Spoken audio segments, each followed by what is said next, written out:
tell you that getting a PhD at 24 only looked good at the time. It was actually not such a great idea. And it had more to do with me coming from Quebec before the SECHEP system started. So that I actually finished my 11 grades of high school at the right time and then went on to university. And when I applied here, I ticked the wrong box on the form. And they let me into the PhD program instead of the master's program that I was expecting to do. And it was only some months later that I found out I was in the doctoral program. So, I don't know that that's a real big claim to fame, but it's been fun. So what am I talking about today? Queens. If you've not been to Kingston, that's what it looks like in the summertime. It looks essentially like Alberta today. We don't have any snow either, and it looks like the end of spring. That's the building I work in. And if you are really hopeless in geography, that's where Kingston is. They're at the end of Lake Ontario. But you're probably not here for geography this time. I've become interested in reading comprehension from time to time. The one child that I had some responsibility for, that Rano had no responsibility for, my son, when he was a child, I, for some reason, suddenly became interested in learning to read. And that motivated me to keep up with research, even when funding fell away sometimes. And as he got older, I found that my interests were switching towards reading comprehension. And I think that happens to many of us, that we tend to follow various things, but often our own interests and our children and stuff like that motivate things. But I began to become more and more interested. This is an interest that I've been following for years. That reading comprehension is so important. We talk about a knowledge-based economy, but we don't have to be high-powered bureaucrats or professors or whatever to need to read. The job of a secretary at one stage used to be to simply type mindlessly whatever was put in front of them without making much sense. Our secretaries are now in charge of handling complicated software packages. People like me go to those secretaries to find out how to make our word processors do certain things. All sorts of jobs have become more complicated. And this is even to the point of turning on your television set. At one stage, turning on your TV was a fairly straightforward matter of flipping a switch. And now you have to pick up a controller that looks like it came from the deck of Star Trek and negotiate with it. And it's not so hard when your teenage son is at home. As soon as your teenage son leaves home, you suddenly realize that you sometimes don't know how to turn on the TV set. And reading the manual, because of reading comprehension problems, doesn't seem to help. So where are we going? What I'm going to talk about today, and I'm going to try to keep this to 40 or 50 minutes and leave some time for questions, is to talk about, first of all, how educational psychology views reading comprehension.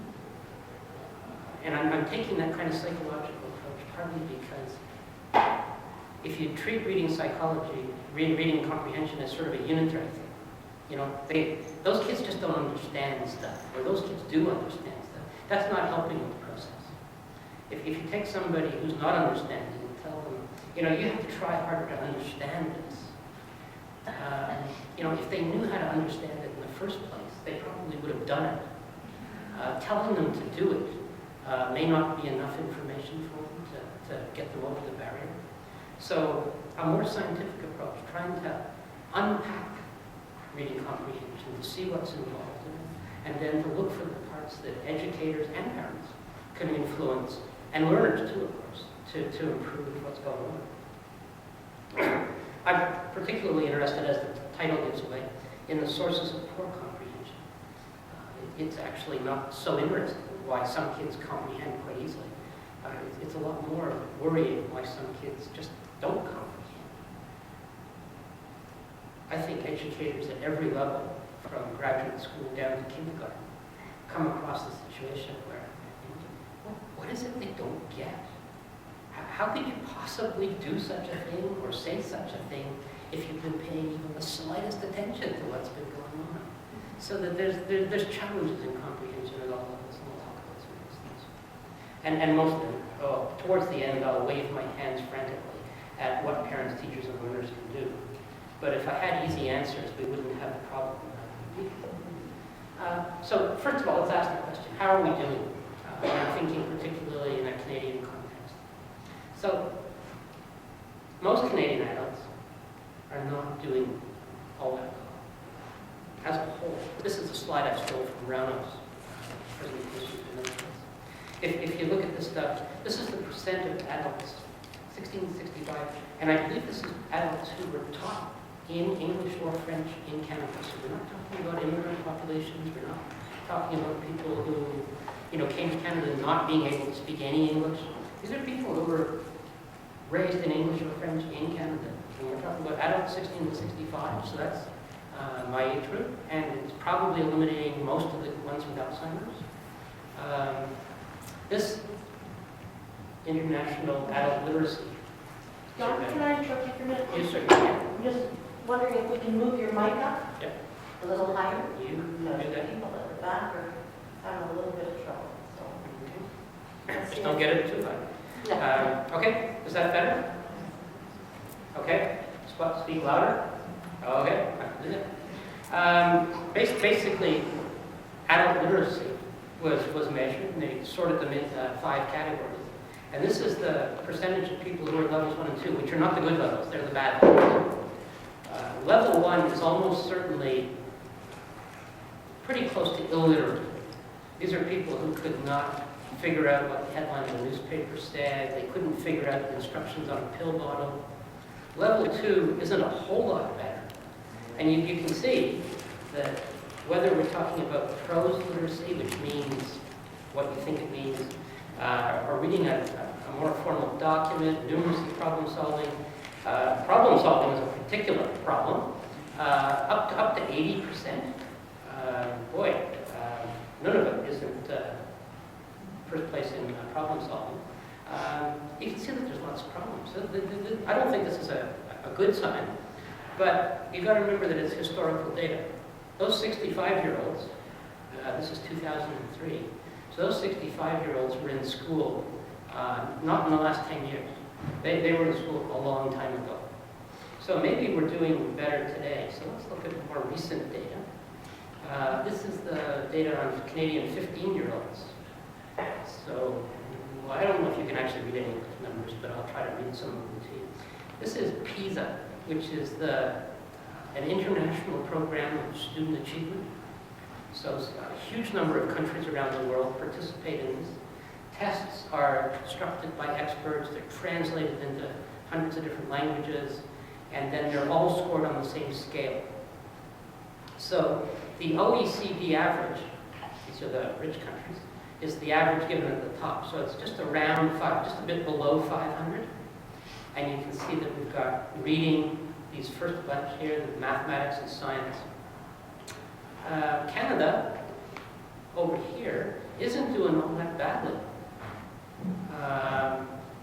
The city of Shanghai, which comes in as a country, is doing very well. I'm not quite certain what they did right. Korea, Finland, which is where Brownow's from, which is why we read so well. Hong Kong, Singapore, and then Canada. So in fact, this is really good news.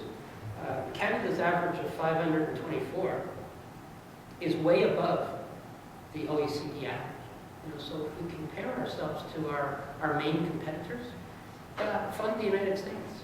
They're down here at 500. Where's Germany?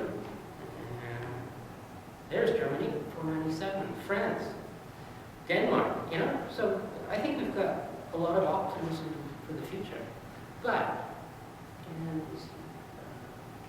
I wanted to show you poor old Kyrgyzstan, 314. If you're a numbers nut like me, you can get fascinated by stuff like that, but I won't pursue it. So what is it? Is the glass half empty, which is what number 1 is saying, or is it half full? And I don't know that there's a conflict between these things. First of all, we're talking about 15-year-olds today, whereas those 65-year-olds were in school age. So maybe we're doing okay. However, there's other concerns. What counts as average reading comprehension on these tests is actually not all that great. If you take the tests and you look at what an average score is for a particular age level, you see them making lots of mistakes. This is not real high achievement. It just happens to be average in the OECD. So that's one area of concern. The other concern, which in fact I am going to talk about a bit today, is at the higher end. So if you think about reading comprehension, we could say that somebody has comprehended a story if they can give you the rough plot outline, you know, the plot outline to Harry Potter. Here's a boy, he's a wizard. He goes to some school for wizards. He has all sorts of adventures, and in the end, it's okay. I don't know that that's a really adequate level of reading comprehension for that story, even the first book. But so many of the measures that we use to assess reading comprehension err on the side of measuring lower level information, detailed stuff. Partly we do that because those things are easier to measure. It's easier to see a right answer when you ask a factual question. And it's much harder to guess the correct answer to a factual question. Whereas if you ask a general question, a main idea type question, it could be that many learners can guess the right answer from prior knowledge. In fact, many of these multiple choice tests, you find out that kids who don't read the story can get a score of 40 or 50%. So we've got all sorts of problems. This textbook, this book I'm showing you at the moment, is something that's only a year old. It came out literally, it's a year and a couple of days old. It came out last January. And what it does is it really challenges, especially American universities, about how well what they call critical thinking is increasing. So critical thinking is the higher level of reading comprehension.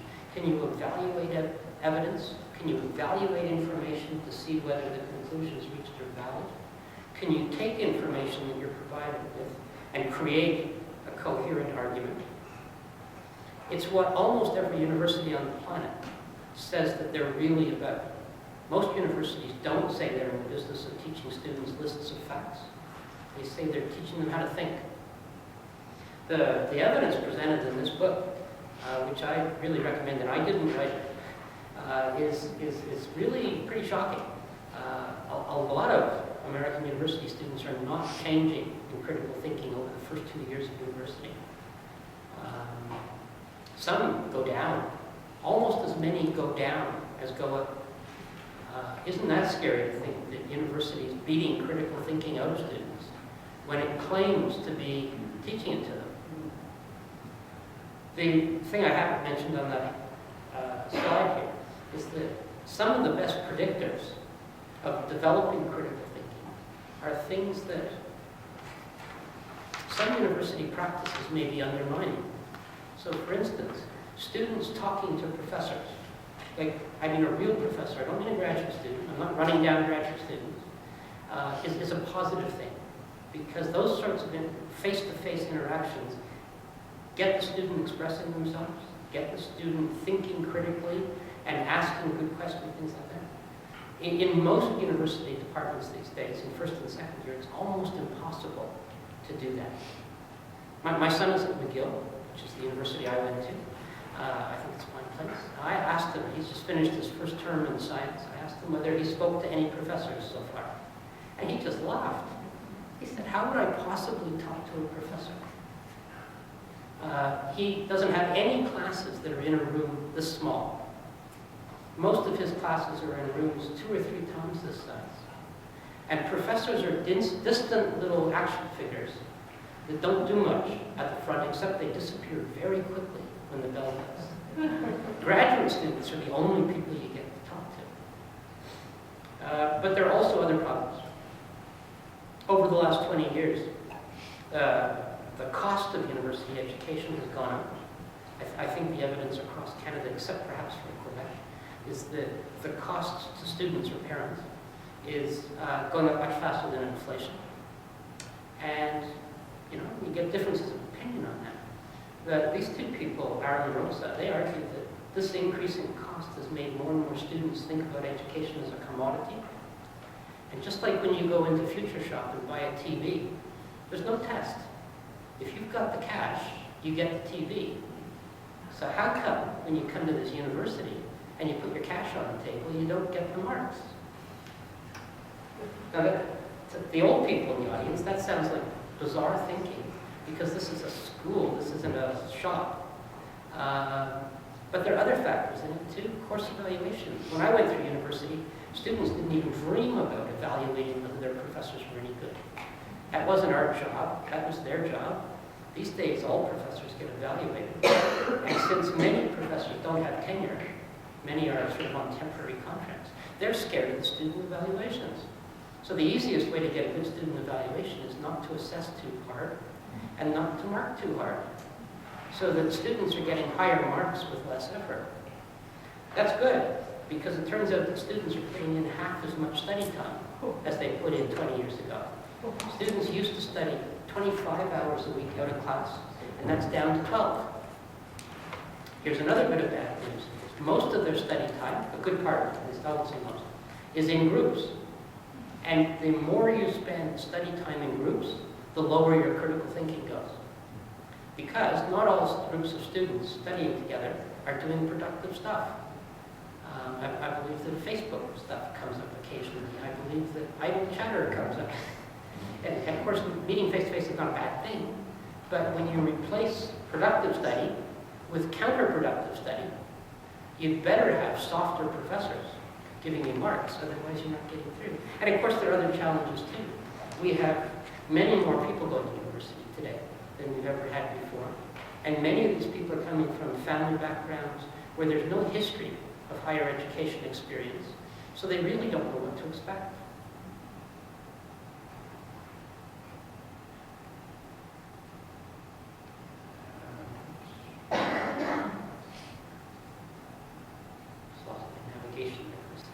So, to launch into some of the content, how is reading comprehension seen in educational psychology or psychology? The most simple view is called the simple view, which is that reading comprehension is simply the product of what's called listening comprehension and word reading. So listening comprehension is what you're doing in front of me now if you weren't looking up at the screen. You're doing that verbal processing part, understanding stuff that our species has been doing for maybe 100 or 200 or 300,000 years. We've evolved for that. We've got great oral language skills. These skills develop in kids fairly naturally. You don't have to teach kids to talk. It sort of bums out of them. Sometimes you have to teach them not to talk. But that's not enough, because you have to know the code. You have to know how to get words out of the print. So if your word reading is bad, perhaps if you're dyslexic, perhaps if you're an illiterate, then it doesn't matter how good your listening comprehension is. Your reading comprehension is zilch. And vice versa. If your listening comprehension is really bad, it doesn't make any difference that you can read the words. I can read words in Italian, but I don't speak Italian. So my Italian listening comprehension is close to zero, even though I can pronounce the words. That doesn't give me any reading comprehension. Some people would criticize the simple view because it's fairly straightforward, but it wasn't meant to be subtle. What it means is for elementary education is that we need to work on both. However, we can ask questions about what some of these things are, like what is listening. Start with word reading.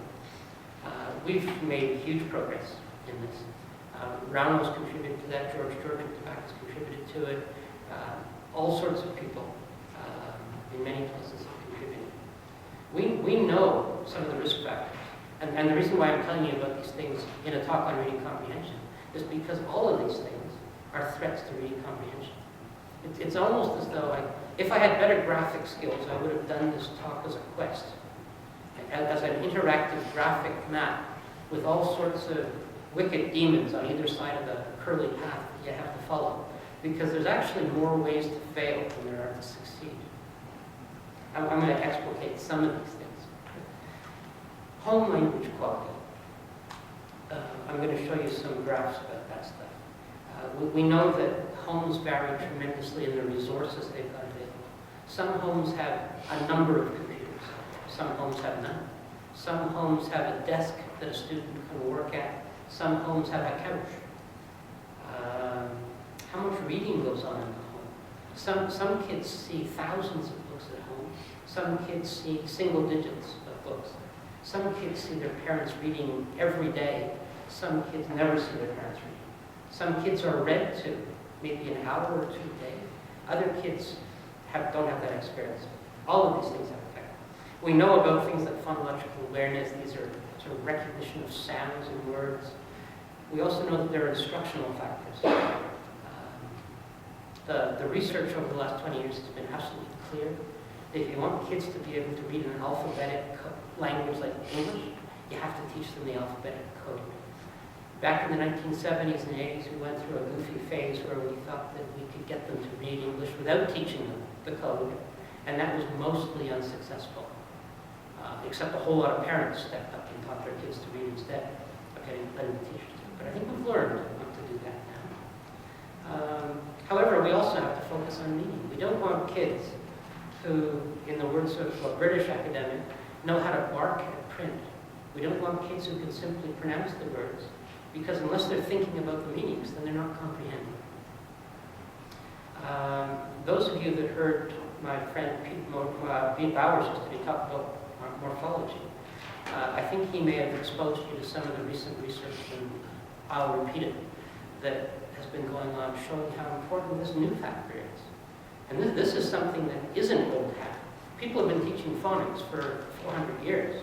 There have been arguments in the English language for at least 400 years about whether to teach phonics or not.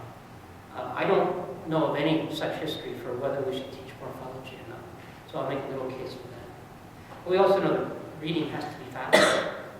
Slow decoding is not much good. When we read words, they're represented in the brain in terms of 3 dimensions. Semantics is the meaning of the word. Orthography is the form of the word, how it's spelled. And phonology is how it sounds. So that when you see those letters on a page, in an ideal case, that input is exciting a structure in your brain that has a rich connection to not a single meaning of the word, but maybe to multiple meanings, to multiple contexts in which it can be used. In this morning's talk, I was talking about the word icing. You know, Canadians know that icing has at least 2 meanings, but poor people in the rest of the world sometimes think it only has 1. The more meanings we know, and the more richly these are connected, the better off we are. The more we know about different ways in which words can be used. We can use words ironically. We can use words humorously. We can use them in many different ways. If these representations are well integrated, when you see the word, it sort of instantly and effortlessly strikes off all of these things. And you get a circuit reverberating, and it strengthens that circuit. But if this kind of information is encoded in the brain in a fragmented way, you see the orthography, but you don't really recognize what it means, or you don't know how to pronounce it. And this network then starts to fall apart. And then the quality of your word representation tends to fall apart. We know more and more that the higher the quality, the stronger the basis for reading. And this is something that doesn't happen instantly. You don't build quality quickly. You have to build it over multiple experiences. How can you teach a kid multiple meanings of words when they don't know them any meaning of the word? We know that kids learn word meanings faster when they know more word meanings. So when we get kids coming from disadvantaged backgrounds, literally knowing 20% of the words of other kids in the same classroom, they are starting so far behind the starting line that even if they ran at the same speed, they couldn't catch up. But in fact, they're running at a slower speed. So the gap is going to get bigger and bigger and bigger. And people like me teaching university are going to struggle more. Let's talk about listening comprehension for a second. Boy, verbal ability, this is everything. What distinguishes us from the chimps? They don't have our fascination for cell phones. They don't watch football as much as we do. But other than that, it's verbal stuff. We are just an amazingly verbal species. And we mostly learn this relatively effortlessly. What are the aspects? Well, these are some of them. Vocabulary, syntax. We know about grammar. We know about word order. We know that John loves Mary doesn't mean the same thing as Mary loves John. We know how to take ideas and put them together and build structures. We know how to make inferences. We know how to read between the lines. We know how to extrapolate beyond the lines. We know how to see the implications of something. We know how to listen to see whether we're understanding what's going on. If I suddenly start making nonsensical statements, I think you would be able, maybe I've already done that, but maybe you'd be able to figure out that something's gone wrong here. But we also know that something big in listening comprehension is prior knowledge. If I started to talk about nuclear physics, which would be a very short talk, even if I had intelligent things to say, if you didn't have a background in nuclear physics, it would be very difficult for you to understand, like my second sentence. But if you've got that background, then it's easier. Kids walking in, even to kindergarten, are coming in with hugely different backgrounds. They may have equal amounts of background, but the backgrounds are of different types. And kids coming from middle-class homes have a much more academic kind of background. They're more used to hearing fancier words. They're more used to hearing ideas expressed, arguments made, explanations given, and so forth. And that sets them on a good path for schooling. If they come in without that stuff, they really have to struggle. And one of the most important things is what I've bolded at the bottom, working memory. Essentially, it's part of our frontal lobes in the brain. Essentially, all the information that we have to process has to be held temporarily, and it's a really limited space. So that if the information is coming in faster than we can deal with it, we get an overload we cannot understand.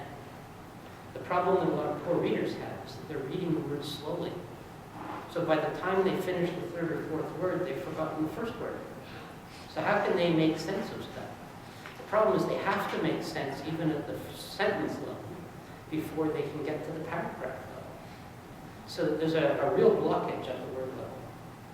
Even if your listening comprehension is good, when you translate that into reading comprehension, the decoding problem kills you.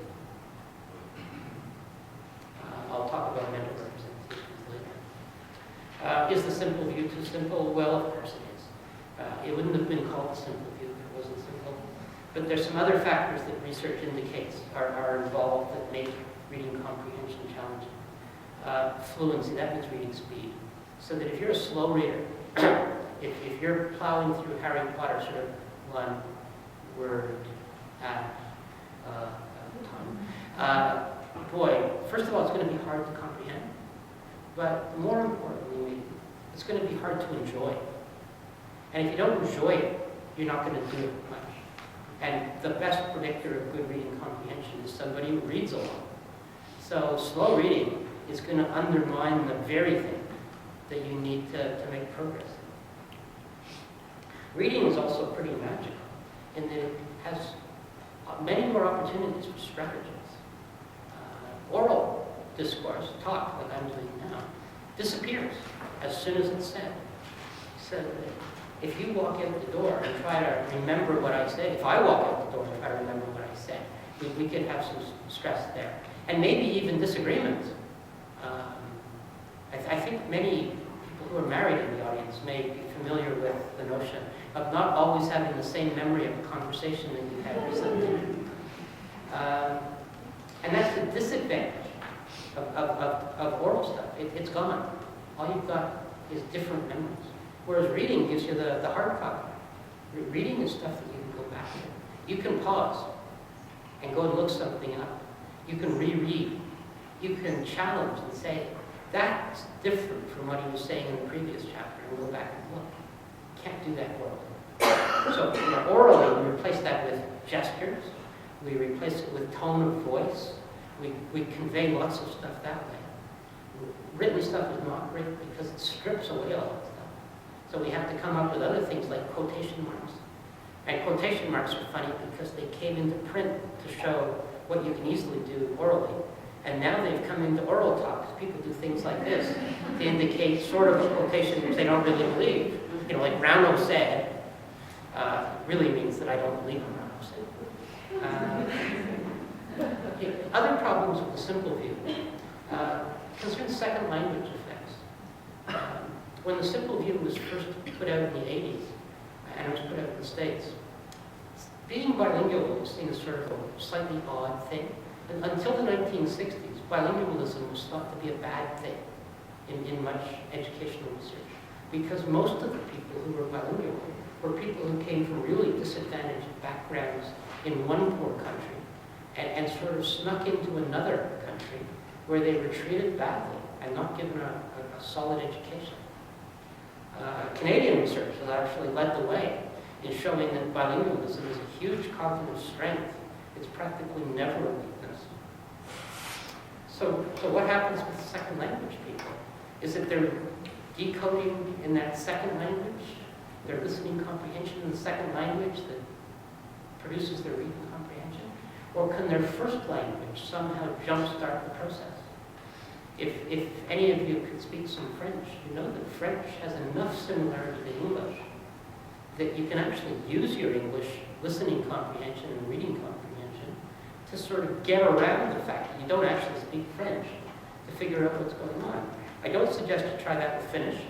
I don't suggest you try it with Chinese because there's simply no connection between those written languages. So we need to study this. The other thing that Simple View doesn't talk about, which I'm quite interested in, is the role of graphic aids. If you look at texts these days, especially internet-type texts, they've always got some sort of illustration, a graphic, a diagram, a chart, all sorts of stuff that is meant to elaborate on the information usually. So a good graphic does that. We used to say a picture's worth 1,000 words. Well, I wonder if that's true.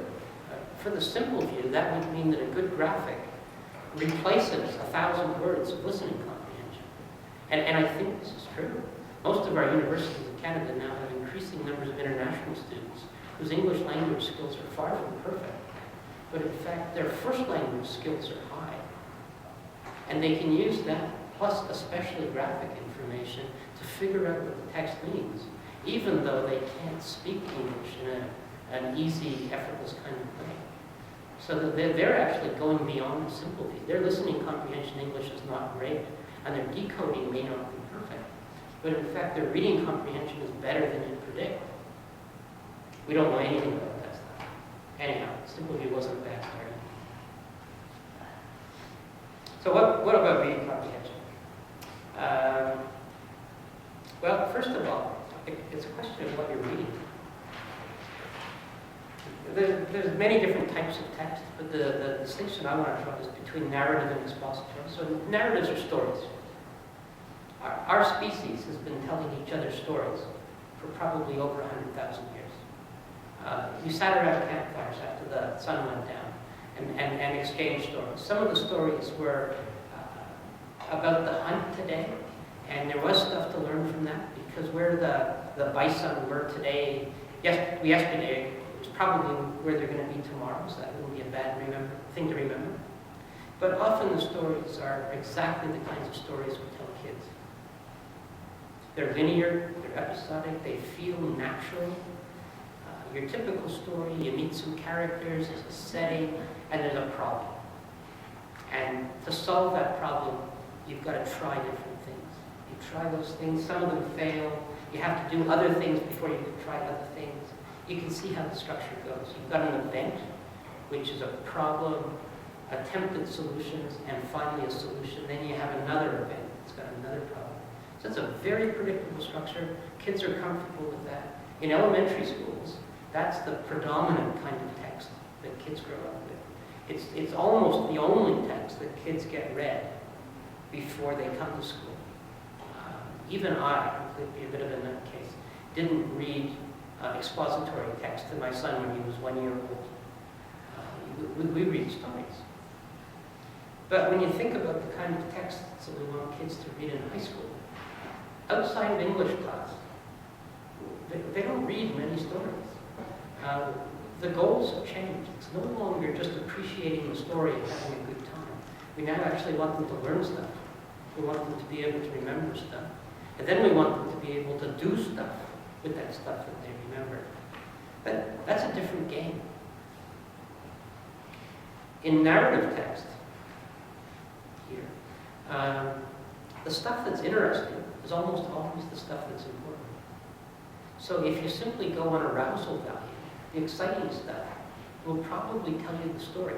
Because that's how people write stories for kids. They make the exciting stuff important. But when you get to expository text, there's no necessary connection, and sometimes there's an anti-connection. In the stuff that's most interesting in a science book may be the stuff that's got absolutely zero importance for the content of the lesson. People who've studied this sometimes call them seductive details. And I must admit, I love that term. A seductive detail is something that's exciting, as somebody once said, full of sound and fury, but signifying nothing. I was working on a text this morning with the group that was talking about problems in cities in the Middle Ages. And one of the problems was that there was no garbage removal, so people chucked garbage out the windows and it piled up in the streets. So herds of pigs wandered through the cities of Europe, eating this garbage and spreading disease and pestilence, probably rats too. So the real point of that story is the lack of garbage removal and how that's an important aspect of a city life. But for kids who are seduced by the details, what they remember is the pigs and the rats running through the garbage. Now that's not irrelevant, but if you don't get the point about garbage, then you miss the value of that text for learning about urban life, for translating those problems into modern problems, and so forth. So probably the teachers weren't giving that text so that kids would know about rats. They were giving it so that they'd think about urban problems. But by including that really exciting detail, some people would call it a hook to get the kids interested. The problem is that sometimes the hook is too interesting. And good teaching keeps the kids from getting hooked on the wrong stuff. In a narrative, character and emotion are really important. But in science, seldom in expository text. Not irrelevant, but they're not always important. When you're reading a novel on the beach in summer time, you're not expecting a test. You're not expecting to have to recount the story, to do some sort of critical analysis of the characters' motivations and what they could have done instead. You're just reading for fun. That is not what we get kids to read text for in high school or university, because that kind of fun reading can tend to be rather passive. It doesn't challenge the text. It doesn't try to draw inferences from the text. It's just enjoying. It's somebody referred to it this morning as sort of junk food for the mind. Brain candy. Sorry? Brain candy. Brain candy, yes. And another thing that I'm interested in, I'll tell you about anyhow, is that often in narratives, the illustrations are not informative. They're decorative. So you're reading a story about young children growing up, you see a picture of a child. You don't need to learn anything from that picture. You won't know what a child is. But it's just meant to make the text friendlier. That's fine. There's no problem with that. But when you get the illustrations in the expository text, usually they have a purpose. They may be a graph that shows a relationship between variables in science. They may be a diagram that shows how something works in a technology situation. They could even be a graph or a diagram showing the plot of a novel. So if you look at those illustrations in the same way that you look at that decorative illustration, you won't learn from it. And something we're finding more and more is that kids who are not taught how to read those technical graphics And I'm not fancy technical things, I'm just talking about simple graphs, charts, flow charts. Often read them passively and don't get as much information from them as they should.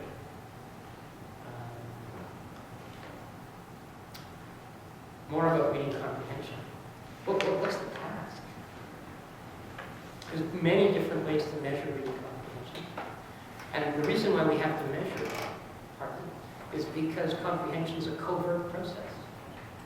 That's one of the reasons why reading is such a challenge, because unless you've got the kids reading out loud, you don't know what they're doing.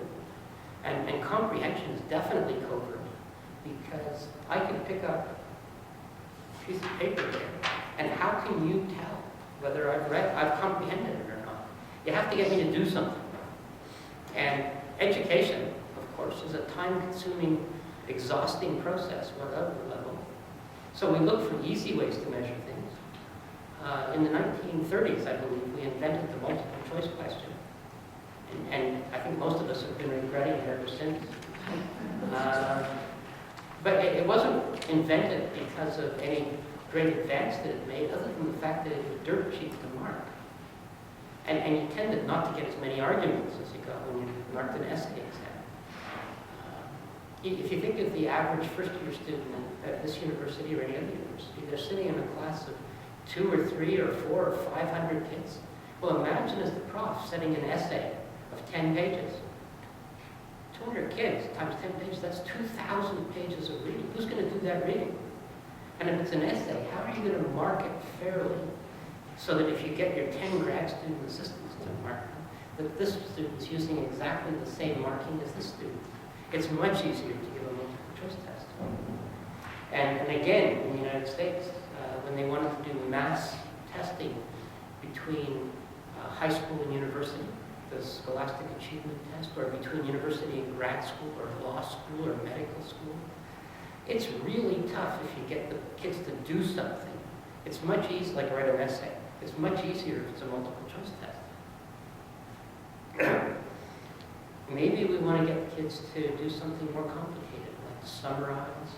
Maybe we want to get them to learn from the text and prove that they've learned later on. My point is that it's a complicated question, and that the larger the scale of the study, such as that PISA study, the more likely we are to go towards multiple choice stuff. And this is one of my themes today. Multiple choice tests are interpreted by students as being superficial.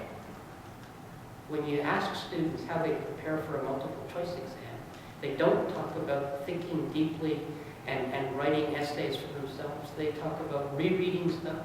They talk about memorizing stuff. So even if you as an instructor at any level design a really deep multiple choice test, the students are going to study for it in the wrong way.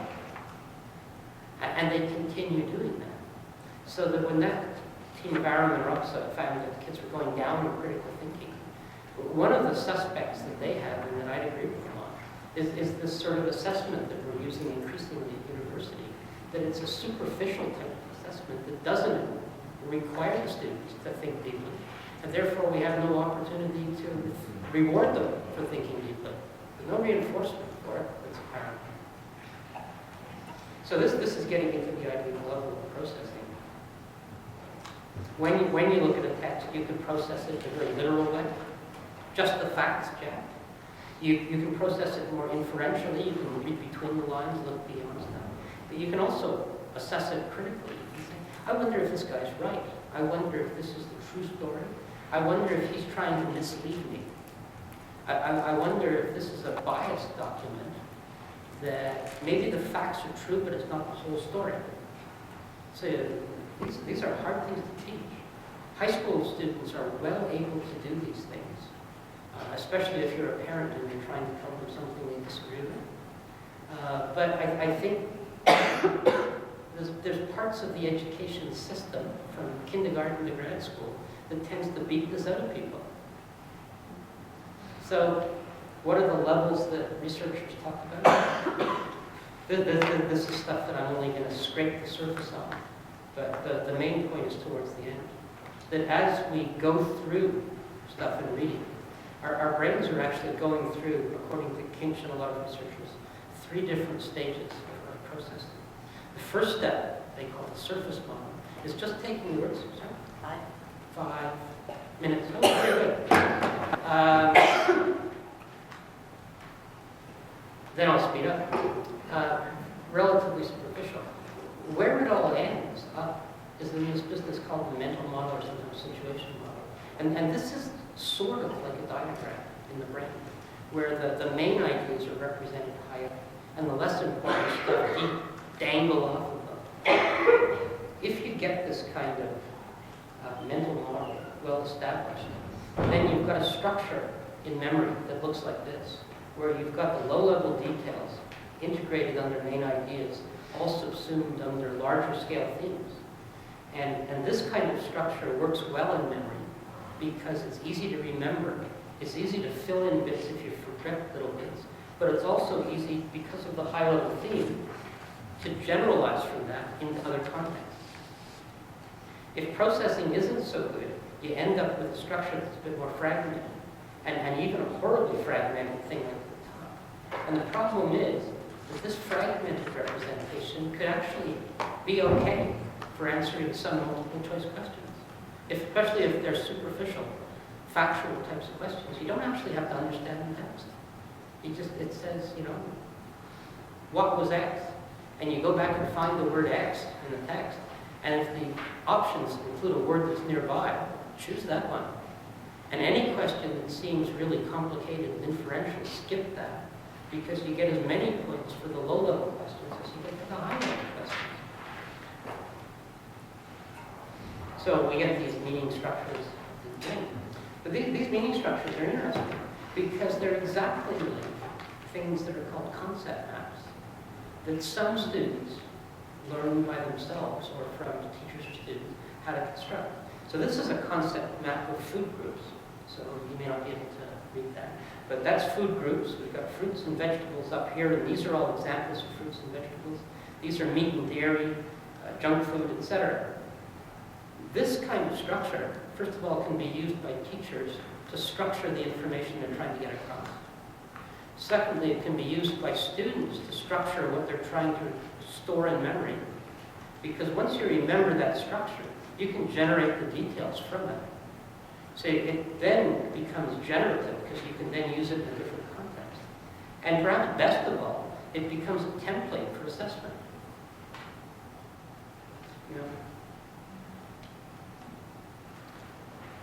I'm going to spend the last 5 minutes talking about my mental model of reading comprehension and its difficulties, which was the focus of the main talk today. So here's a mental model. Here's reading comprehension coming out the right-hand side. It depends upon listening comprehension and decoding. That's the simple view. I've also said it depends upon fluency and strategies. So the bits that are sort of highlighted here are bits that I can tell you a bit more about. I'm not going to have time to tell you about all of them. So this is just a teaser. Let's take a look at vocabulary. We know that vocabulary is important. But let's take a look at, for instance, if those of you that were here yesterday heard about morphology. Morphology is a way to link these various aspects of word knowledge. So it strengthens each aspect by linking it with the other aspects. But really what I want to show you is a couple of quick graphs. This is words understood from 8 months to 16 months. And you can see the average kid, the median kid here, is going from maybe a dozen or 20 words at 8 months up to perhaps 160 words at 16 months. Well, kids at the 10th percentile at age 16 months are back at the same level that the average kid was at 12 months. So they're 4 months behind. That's 4 months out of 16 months. That's a quarter of the kid's life. But now let's look up at the 90th percentile. They passed this level before they were 8 months old. So, literally, at 8 months old, they were doing what these kids are doing at 16 months. These kids. These are huge differences.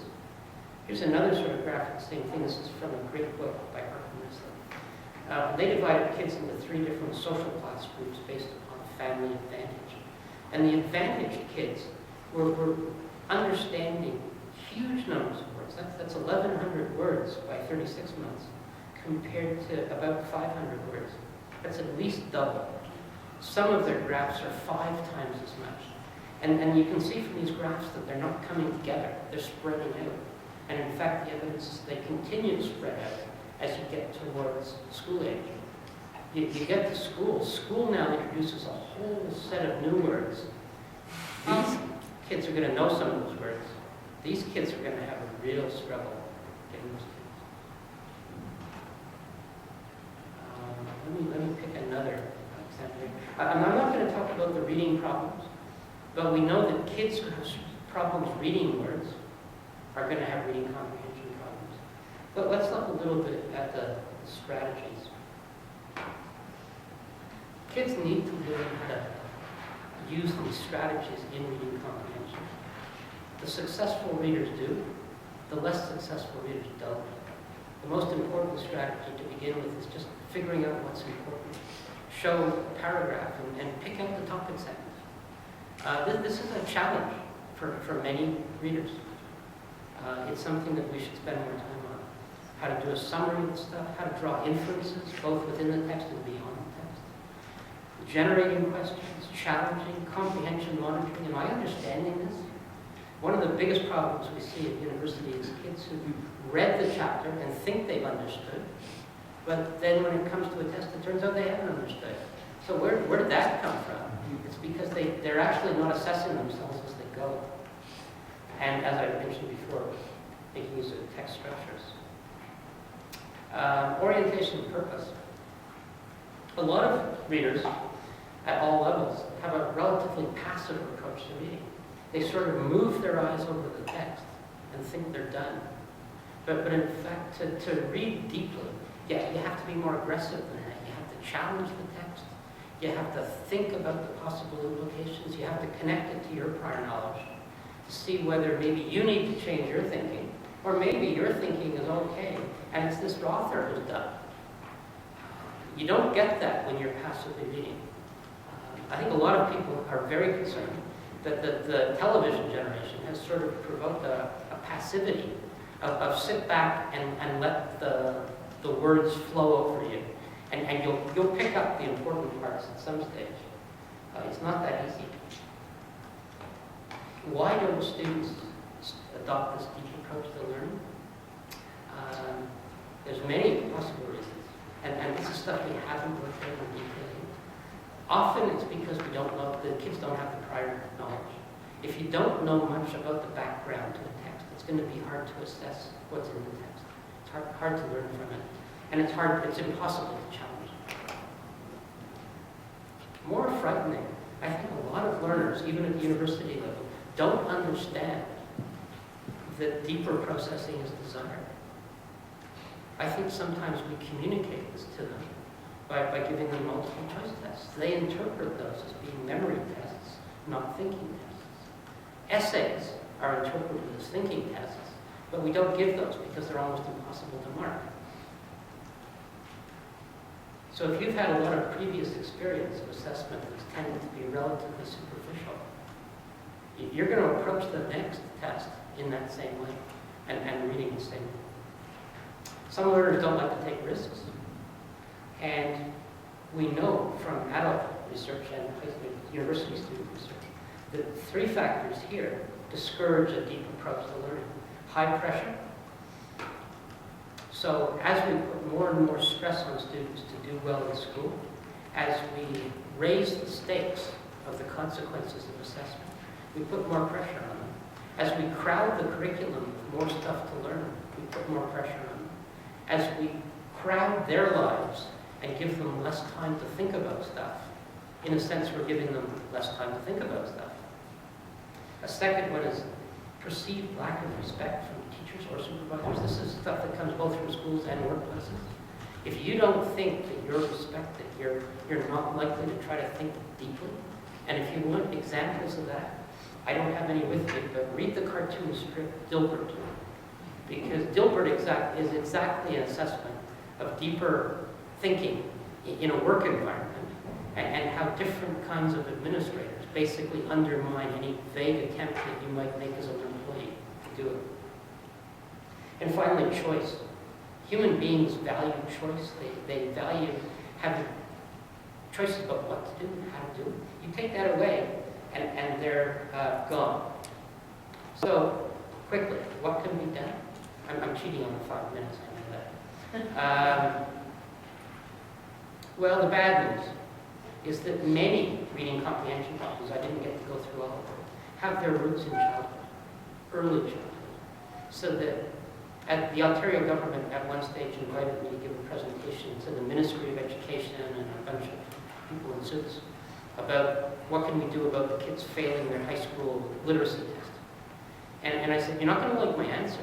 My answer is that you're essentially, to some extent, you're in the position of a farmer whose horse has wandered out of the barn. And you're thinking now about whether you could fix the lock and get the horse back. Fixing the lock might be a good idea, but it doesn't bring back the horse. My sense for the Ontario government is that they needed to invest more at the early levels, at kindergarten level, and not because of me, but I think this is exactly what they're trying to do by going towards full-day kindergarten, to try to compensate, in a sense, for kids coming from home backgrounds that are not advantaged, to try to give some of these kids a bit more of a leg up, to get them more familiar with literacy and numeracy in a very vague sense, but to also get them more behaviorally ready for kindergarten, for school, to be able to sit still and listen to a teacher, to not treat everything as though it's a fight for resources. But that's not the whole story, because that story is not very optimistic for students who have reading comprehension problems, because it's sort of treating them as though they're the horse that disappeared. In fact, there are things that we can do to find that horse. We should fix the barn for the people that are coming in the future. We should fix early education and really focus there. It's exactly like the health system.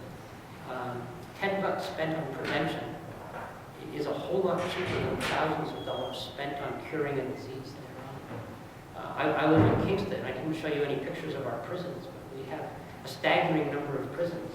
And if I wanted to find you poor reading comprehenders, the prisons would be the first place I'd look. These are expensive people. Talk about that. But we have other problems that can be addressed. We have different ways to assess. We have different ways to teach. I think we need to perhaps uncrowd the curriculum a bit to take some of the pressure off kids so that they can begin to think more deeply about things. I have a series of strategies that teachers can use. I have some of the threats to higher level reading comprehension. This, by the way, is an advertisement for the book that Brown was talking about. It's not out yet, so I can't sell it to you. It would be perfect as a Christmas present or a birthday present. There are lots of barriers. We put pressure on kids. We assess funny ways. A lot of students are not inclined to think, so unless we really encourage them, it won't happen. A lot of the students, they haven't picked up the right ways of thinking.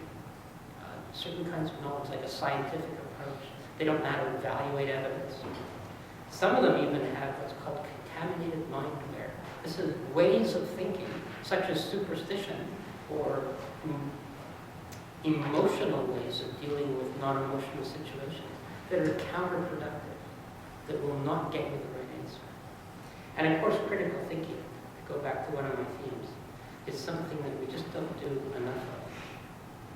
So, if this slide accept, thank you. Reading comprehension is increasing in importance. It's not going down. The internet means that we need to be more critical of what we read, not less. We can get computers to read to us, but we can't get computers to tell us which idea is more important. So we need to focus on that critical literacy skill. There's many threats that keep kids from being average. Think of poor Kyrgyzstan. But there are even more threats to high-level comprehension. So, I think the way ahead for a knowledge economy is that higher-level critical thinking. And I don't think we're doing a good job in that. So I think we've got challenges. We've got challenges at all levels, from families to employers, and of course learners.